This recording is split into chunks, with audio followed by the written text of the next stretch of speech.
On nous demande ici de montrer qu'une matrice de MNC est nilpotente si et seulement si, pour tout antinaturel K non nul, la trace de M puissance K vaut 0. Le lien entre ces deux assertions-là est la notion de valeur propre. En effet, M est nilpotente si et seulement si son spectre se réduit à 0. Et d'un autre côté, pour toute matrice M de MNC, la trace de M puissance K peut s'exprimer à l'aide des valeurs propres de grand M, et ce, pour K supérieur ou égal à 1.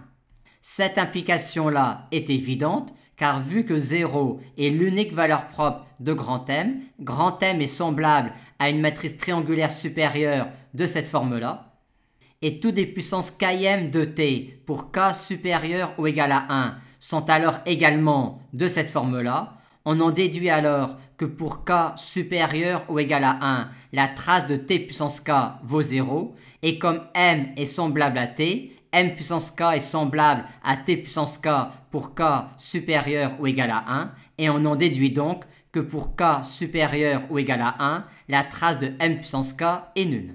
Maintenant, pour l'implication réciproque, on va essayer de montrer que 0 est l'unique valeur propre de grand M. Vu l'hypothèse et l'expression de la trace de M puissance K pour K supérieur ou égal à 1 en fonction des n entre guillemets valeurs propres de grand M, on a cette information-là. En d'autres termes, on a cette information-là pour le polynôme P de x égale x, x2, x3 et ainsi de suite. Et on a donc plus généralement cette information-là pour tout polynôme de c de x ne s'annulant pas en 0. Et maintenant, on aimerait faire appel au polynôme de Lagrange associé aux valeurs propres distinctes de la matrice grand M. Mais vu cela, on va être embêté si 0 est valeur propre de grand M. Mais d'un autre côté, cette information-là reste valide si on considère uniquement les valeurs propres non nulles de grand M. Par conséquent, des n entre guillemets valeurs propres de grand M, on va retirer celles qui sont nulles pour garder uniquement les R entre guillemets valeurs propres non nulles de grand M. On a alors cela et donc cela. Et si maintenant on considère les polynômes de Lagrange associés aux scalaires qui sont les valeurs propres distinctes non nulles de grand M et qu'on écrit cette relation-là pour l'un d'entre eux, on obtient alors que 0 est égal à un entier non nul.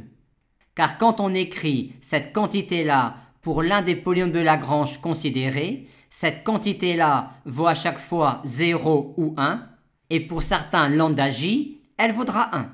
On a donc obtenu que 0 est égal à un entier non nul, ce qui est absurde.